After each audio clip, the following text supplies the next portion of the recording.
Expressing our gratitude to the government of Slovakia for their willingness to transfer an S-300 air defense missile system to Ukraine.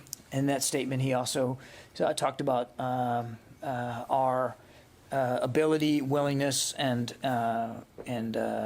upcoming provision of a temporary deployment of a Patriot system into Slovakia so that their air defense can be preserved. It's part and parcel of the larger effort that we've been doing now for quite some time to bolster NATO's eastern flank and improve our deterrence and defense capabilities there.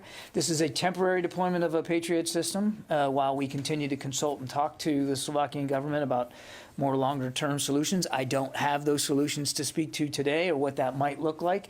I can't give you an exact time frame for how long this temporary deployment will occur. We'll be working this in real time and iteratively with the government of Slovakia, but we're grateful for their willingness to help out Ukraine with this critical need, particularly as the war in Ukraine now enters a new time frame here, a new phase, if you will, with a stronger focus by the Russians on the Donbas.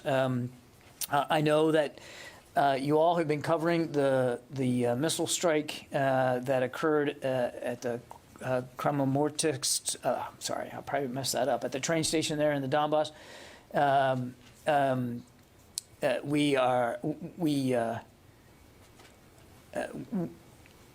We find unconvincing Russian claims that they weren't involved, particularly when the ministry actually announced it, and then when they saw reports of civilian casualties, decide to unannounce it.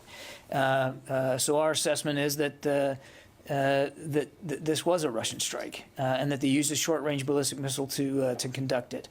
And you've seen the reports for yourselves. Many of your colleagues have been reporting it from on the ground that there are civilian casualties there.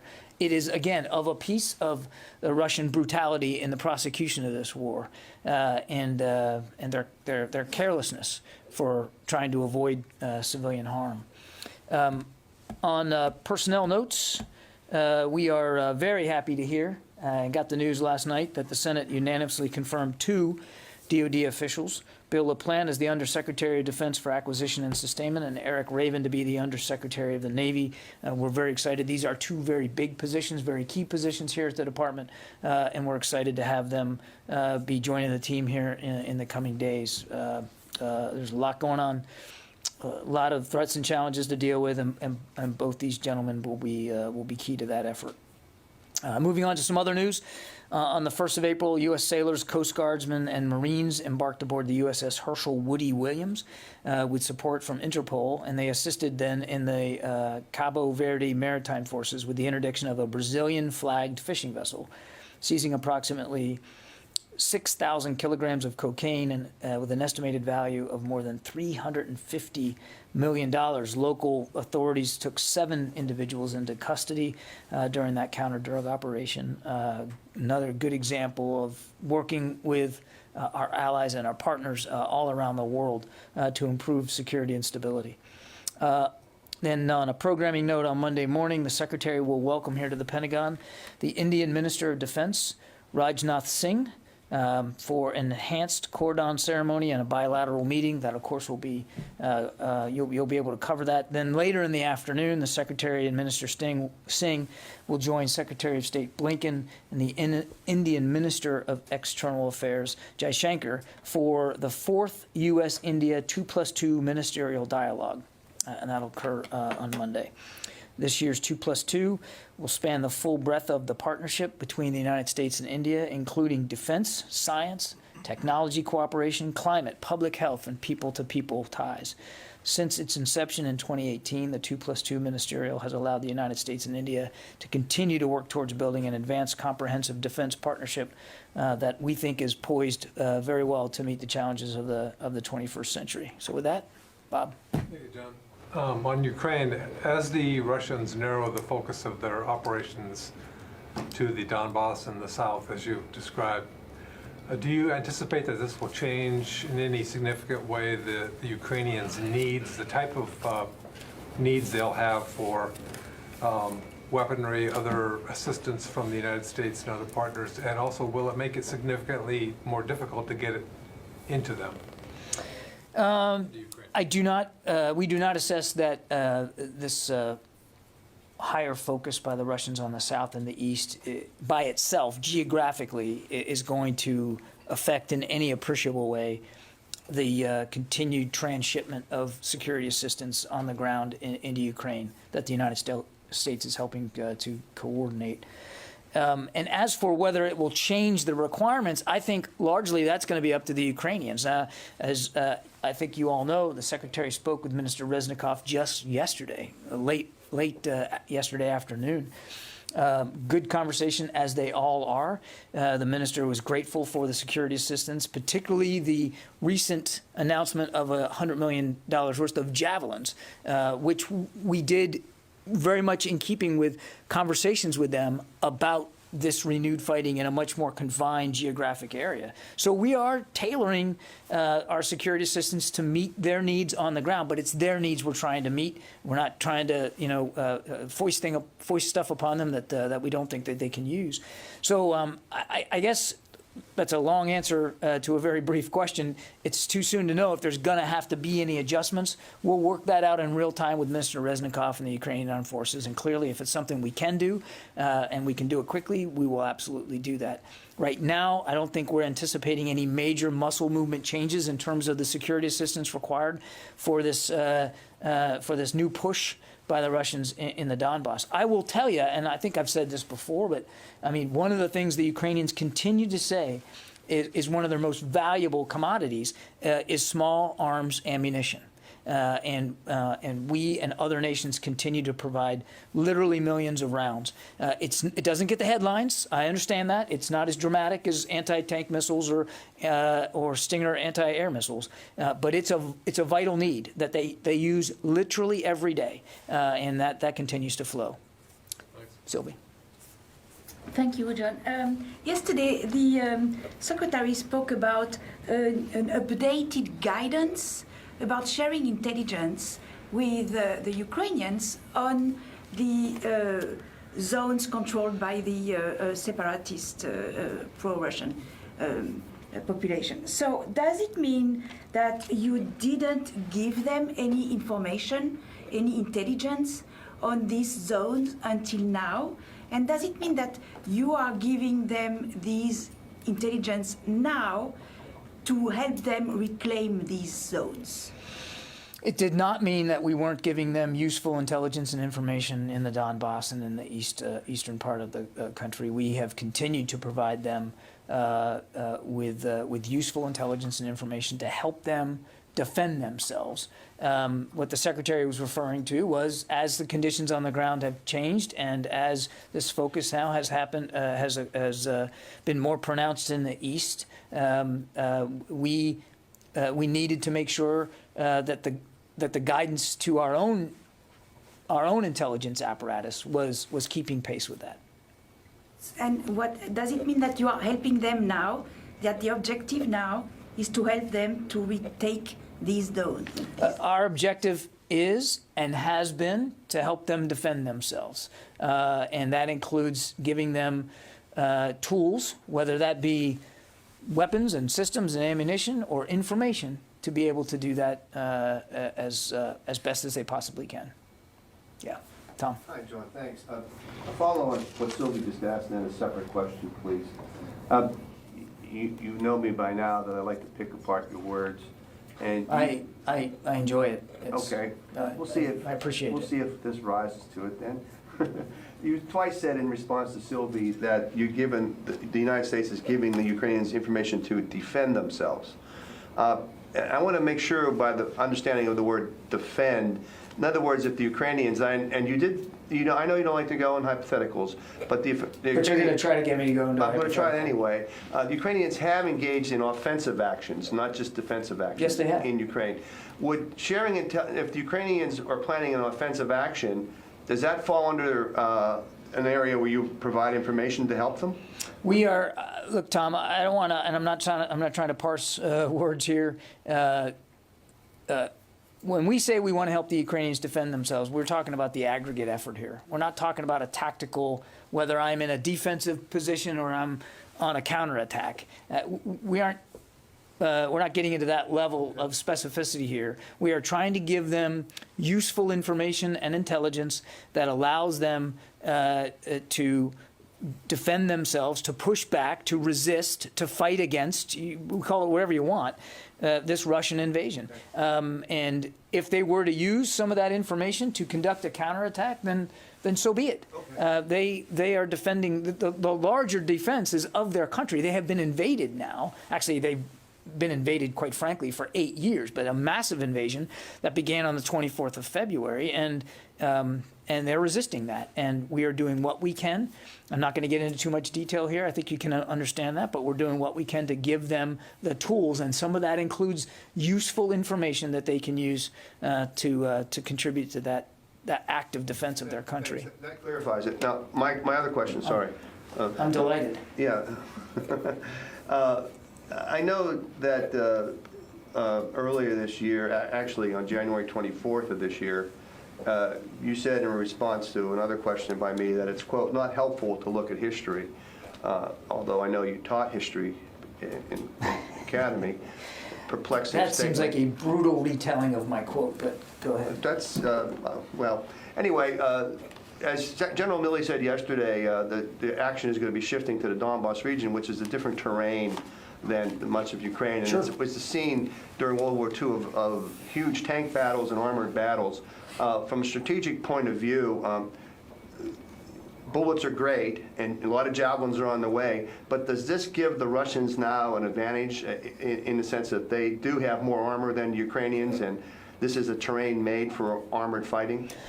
So this is a more confined geographic area. I am not a topographical expert. I'm certainly not an expert in land warfare. And yes, while I taught history, it was naval history. So I want to stay inside my lanes here. And I don't want to be, and I don't think we should be predictive about what the outcome's going to be. But I think what the chairman was really getting at, and he was absolutely right to do this, was to provide a sense of the potential here for the conflict to increase in intensity and to be prolonged. And I think that's really the larger point he was trying to make. Because now the Russians are going to be concentrating their available combat power, and they still have the vast majority of their combat power still available to them, Tom. They're going to be concentrating that now in a more confined, smaller geographic area. So they, earlier on in this invasion, they were working on 3 massively separate lines of access: south, east, northeast, north, northwest, right? They divided a massive force, but they divided it along 3 big lines of access. And now we're going to see that they're going to concentrate on smaller, fewer lines of access in a smaller geographic area. So still a lot of combat power to be applied in a smaller part of the country. Again, I'm not an expert on the geography here, but just looking at it on a map, you can see that they will be able to bring to bear a lot more power in a lot more concentrated fashion. That said, and this is not unimportant, the Ukrainians have also been fighting hard in Donbas for the last 8 years. The Ukrainians are certainly familiar with the terrain, the topography, and the cities and towns and the roads and the railways. I mean, this is their home.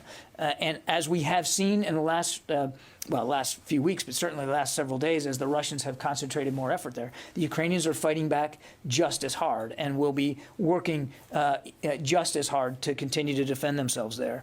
And again, our support is of a piece of this as we continue to talk with them about what they need for this closer fight, if you will. We're going to continue to try to support them in that. Did that answer your question? Yes, thank you. Yeah. John, do you think the Russians are going to lose this war in Ukraine? We want the Ukrainians to win this war. And we want to see Ukraine not have to fight for its own sovereignty, as it has been for 8 years. We keep forgetting that. I think President Zelensky has been rock solid clear on what his outcome is here.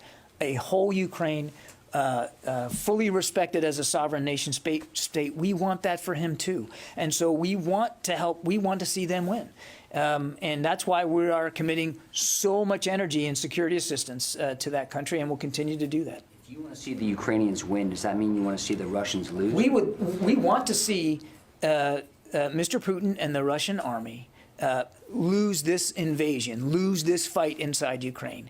It is Ukrainian territory, Ukrainian sovereignty. It's Ukrainian cities and lives that are being destroyed. And obviously we want to see that end, and we want to see Ukraine whole again. Will the U.S. support Ukrainian forces if they go on the offensive in Crimea and the Russian-backed separatist regions in eastern Ukraine?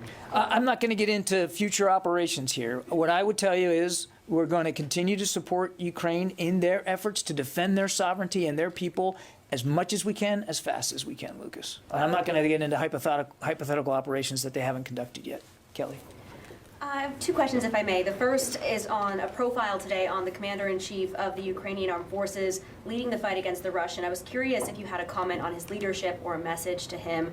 And second, Russian officials are threatening Finland if it goes ahead and joins NATO. Do you take those threats seriously, and would the U.S. come to Finland's defense? So by the profile of the commander, do you mean President Zelensky? No, his Commander-in-Chief. The commander of his armed forces in Ukraine. I have not seen the profile, Kelly. So let me take a look at the profile before I try to characterize it. I would just tell you that we have good connectivity with the Ukrainian armed forces at the very senior levels. General Milley speaks very frequently with his counterpart. As you know, you guys see the readouts. You know how often Secretary Austin speaks with Minister Reznikov. And, of course, President Biden in his regular contact with President Zelensky. It is remarkable how well they are leading their forces in the field and how good their command and control still is today.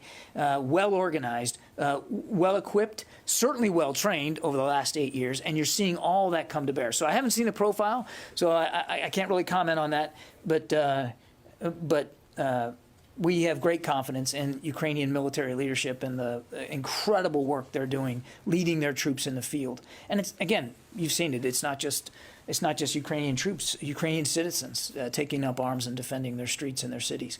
On your other question, again, I don't want to get ahead of where we are on a process here. A decision to join the NATO alliance is between the alliance and that nation, and I'm certainly, the United States is not going to interpose ourselves into that decision-making process. That's really for them to speak to. That said, and I think today's movement and the announcement that we're going to be providing a Patriot battery inside Slovakia tells you how seriously we take our Article 5 commitments inside NATO and the alliance. And as you've heard President Biden say, we're going to defend every inch of NATO territory if it's required. It's an ironclad commitment. The United States believes that, and will continue to look for ways to, especially on the eastern flank, to bolster that. Qasim. Just a follow-up on Sylvie's question on information sharing. Secretary Austin yesterday said that you guys are clarifying the guidance for your force. What was he meaning actually while saying clarifying? What are you clarifying? As the situation changes on the ground, information needs change. Information requirements change. Information guidance changes. And I think that's what the Secretary is referring to. And then another question, sorry. Of course. We have seen reports that a base of U.S. forces are stationed in Syria came under rocket attacks, and 2 U.S. service members were wounded reportedly. Do you have anything on that? Yeah, actually I do here. Hang on. So I think you guys saw CENTCOM put out a release that there was indirect fire. 2 rounds received at Green Village in eastern Syria. They announced yesterday, we still assess that at this time, 4 U.S. service members are continuing to be evaluated for traumatic brain injury symptoms. The number's still 4. It could change, as we have seen in the past, but that's where we are right now. The indirect fire struck 2 support buildings. We're still investigating this. I don't have attribution for you. I don't have more detail on damage. Okay, Court. Just one more. You don't have any attribution, but do you have any sense whether this was something that was carried out by some sort of a militia group? It's just. I mean, it is certainly a tactic that has been used by these militia groups that are supported by Iran. It's right out of their playbook. I think our working assumption would be that that's the case here, but we want to do the forensics and do it properly. Do I have a sheet for the calls or nobody? I didn't get one, so we're not. Nobody? You should Okay. stay with me then. So that was my poor attempt to move off of you, but failed. But I Yeah, appreciate the effort. Mike totally screwed me on that one. All right. I have one more on Ukraine. Is there, just given that there's even more and more momentum, it seems, for Finland and Sweden to potentially join NATO, is the Pentagon already planning for sending some sort of U.S. military presence into those countries, whether it's like systems or anything like that? Is there any kind of very early planning for reinforcing them as part of this ongoing shoring up of NATO? Well, we've been doing that. I mean, But specifically for some of a longer-term presence to Finland and to Sweden, specifically if they... I know of no such plans for countries outside of NATO. No. But once they join NATO, like, is there early planning going on for if and when they actually do become members of NATO? I'm not aware of such planning. I mean, that's many horses beyond where the cart is right now. Again, I don't want to get ahead of a decision-making process between a sovereign nation-state and the alliance. There's no active planning for any kind of U.S. force presence in those countries. Again, we would need to, be in a process of them being NATO members and to have that conversation. We're just not there. Somebody once told me the Pentagon was a planning organization, but maybe that was... We do. We plan for a lot of things, Right. but we don't plan for everything. Okay. There you Okay, go. that's it. I'm gonna Yeah, keep that. I'm going to trademark that. Okay. Janie. Thank you, John. The U.S. strategic assets will be deployed during the U.S. and South Korea joint military exercises to be resumed next week. Do you see this as a sufficient deterrence to North Korea and send a message to North Korea? I mean, look, all our training events are meant to improve our readiness. It's not about message sending; it's about readiness, that's our commitment on the peninsula. That's our commitment to our South Korean allies. Because, Kim Jong-un's sister mentioned this time, they're not shooting the South Korea, but they will be shooting the United States. She gave it to some kind of a signal to United States. How do you respond? I haven't seen those comments. We're well aware of the North Koreans, their efforts to advance their nuclear ambitions as well as to advance their ballistic missile capabilities. We have reacted to that as just recently as a couple of weeks ago. You saw that we're boosting our ISR commitment in the Yellow Sea region. So, I mean, look, we don't need to hear threats and threatening comments from North Korean leaders to understand the actual threat that Pyongyang represents to the peninsula and to the region. And that's why we're continuing to adjust our posture as needed, to adjust our intelligence gathering posture as needed, and certainly to adjust our training and readiness with our South Korean allies. Rio. Thank you. I want to ask you about China. The Chinese President Xi said to his Philippines counterpart earlier today that regional security cannot be achieved by strengthening military alliance. Do you think this is an attempt to divide the United States from a U.S. ally while the Biden administration is focusing on Russia? Well, without speaking to that particular comment, we have seen the Chinese repeatedly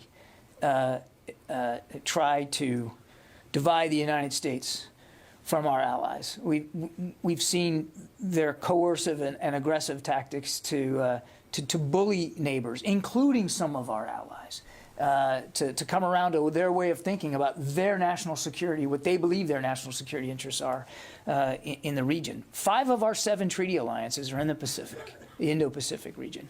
We take each one of them seriously, and we have dozens more partners in the region that we continue to talk with. And I think it's fairly obvious when you see the Chinese behave this way, they're concerned about our network of alliances and partnerships. As you've heard Secretary Austin say, that's a real strategic advantage that the United States has in the region, are these alliances and these partnerships. And the Chinese have nothing like that.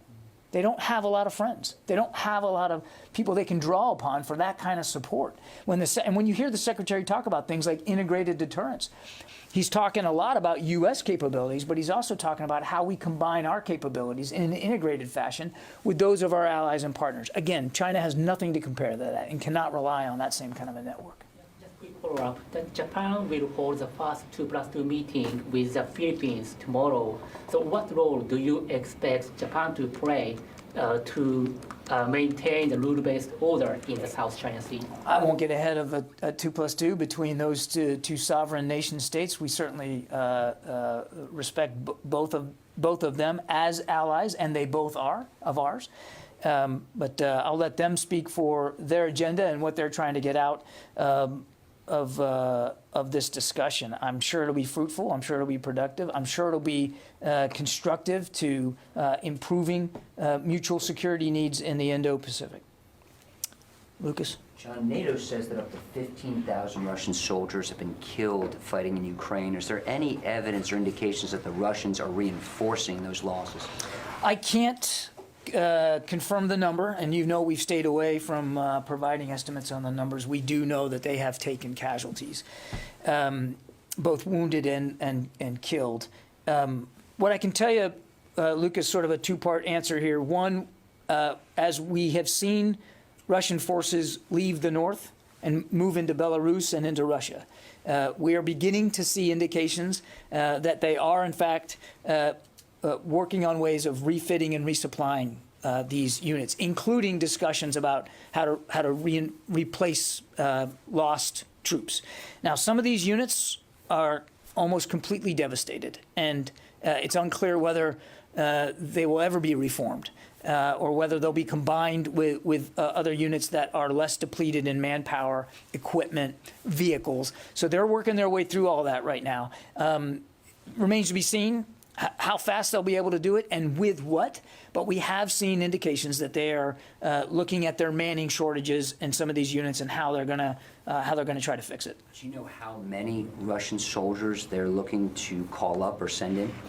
We have seen some reports that they are looking at mobilizing reservists, tens of thousands perhaps, but again, I think that remains to be seen. And just to follow up to Ruo's question, is the Secretary disappointed that the U.S. Navy is not planning to build a lot more ships to keep up with China? China's shipbuilding program is on a linear trajectory, and the U.S. Navy shipbuilding trajectory is very flat. Does that concern him? I don't know that I can approve upon the Secretary's own words on this yesterday, but he clearly got an opportunity to speak to shipbuilding yesterday at the hearing in front of the Senate Armed Services Committee, and then again on Tuesday with the House Armed Services Committee. I would just tell you that the truncated version is the Secretary is very comfortable with the shipbuilding requests that we are making for 2023, which includes 9 new Battle Force ships, and he's much more concerned about capability and the proper mix of modern capabilities in the naval force than he is just about numbers. Numbers have a quality all their own. Clearly he understands that, but his concern is making sure that as we build more ships and bring ships into the fleet, that they're the right mix of capabilities, the most advanced that we can put to sea. Does he think that the Freedom class littoral combat ships was a complete waste? You're about to scrap all these warships that were built just a few years ago, and now the Navy's getting rid of them. You've heard him talk about the littoral combat ship, and in fact, you heard him talk about this in the hearing. I mean, they served a purpose, and some of them still do serve a purpose, and will serve a purpose going forward over the course of the fiscal year defense plan.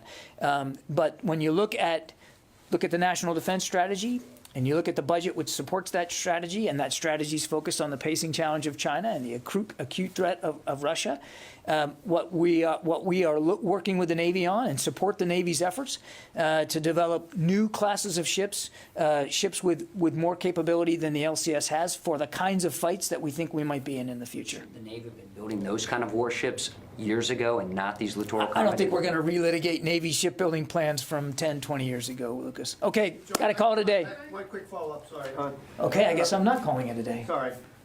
When you responded to Kelly's questions, you accidentally overlooked part of her question where she asked if you thought what your feeling is about Russia's threat to Finland. And given, how it threatened Ukraine and then took action, and it's threatened Finland that if it makes moves to NATO, it could attack it. So I know you overlooked that by accident, but I was wondering if you could respond to that part of her question. I didn't mean to overlook anything, Kelly. I wasn't trying to do that. Look, I'm just not going to get into hypotheticals here, Tom. Our focus. The threat, our Russian threats should be taken seriously. You've said that many times from the podium, and I'm wondering if that applies to Finland or threat to Finland. Well, but that's where you get into the hypothetical, Tom. I'm not saying that we don't take Russian threats seriously. Of course we do. But I'm not going to speculate or hypothesize about another threat to another nation, certainly a non-NATO nation. I'm just not going to go there right now. Barb. Oddly, my question is on the same general topic. That is odd. What? No, go ahead. If I recall with some precision your answer, it was that the U.S. Plans, but the Pentagon plans, but doesn't plan for everything, and you seem to quite clearly rule out that you had any plans to assist Finland or Sweden against threats. So let me not make it hypothetical. Do you mean to actually rule out that the Defense Department has, you said you have no active plans. I do believe those were your words. Are you ruling out that are you saying the Defense Department has no active plans to assist Finland and Sweden? If either of those countries called you up this afternoon and said they need help, you have no plans? You have nothing on the shelf? Barbara, come on now. That would require, Barb, please, that would require that you are, there's been no such request from Finland or Sweden. And obviously, and even in natural disasters, if a country calls and asks for the United States support, certainly we'll take that under consideration. And if there's something that the commander-in-chief believes that the United States military can do to assist, then that's a conversation we'll have. But we are spending a lot of time today talking about a hypothetical that hasn't presented itself. These are two sovereign nations, and they have to make decisions for themselves about what alliances they want to join or not. They are not part of NATO. And so do we have an active defense plan for either nation right now? No, we don't.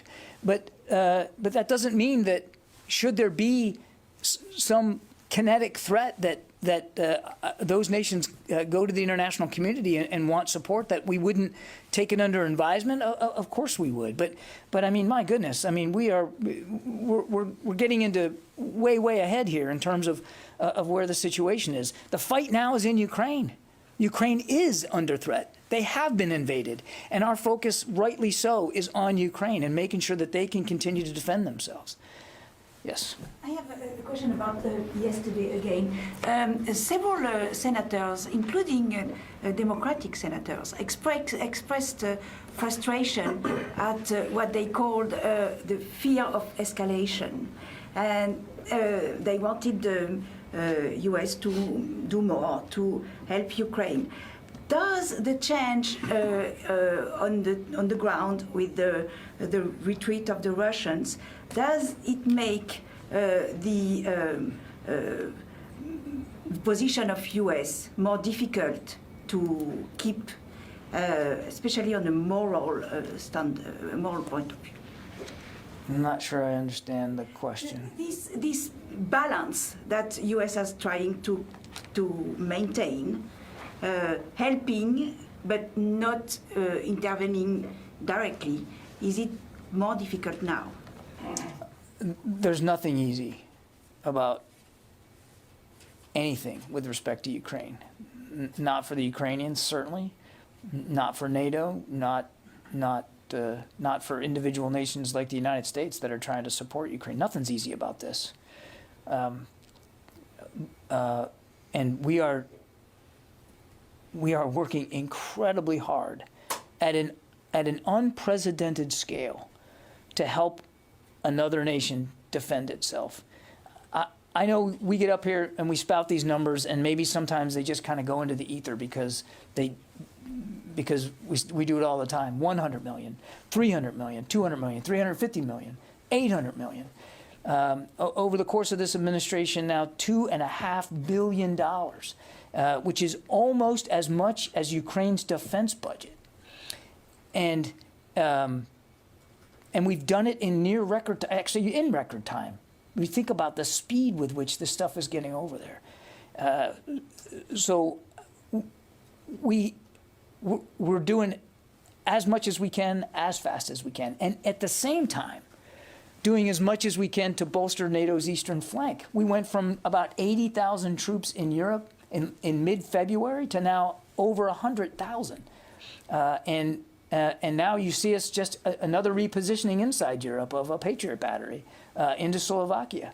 No other nation could do that from a logistics perspective. No other nation could do that from a supply perspective.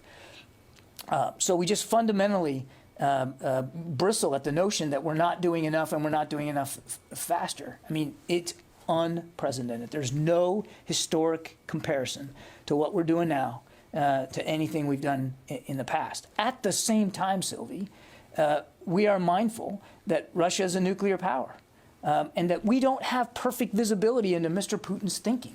And so it would be irresponsible. I mean, Secretary Austin took this office with one charge, and that is to defend this nation. Part of defending that nation, this nation, is escalation management. And if he wasn't doing that, if he wasn't thinking about the potential for escalation and where that might go, then he shouldn't be in the job. He takes that responsibility extremely seriously because the stakes are very high. So no apologies for thinking about that as we continue to support Ukraine. And certainly no apologies for the speed with which and the scale at which we have continued to do that. And I think you're going to see it continue going on in the future based on our constant conversations with Ukraine. Okay, thanks everybody. Have a great weekend. See you Monday.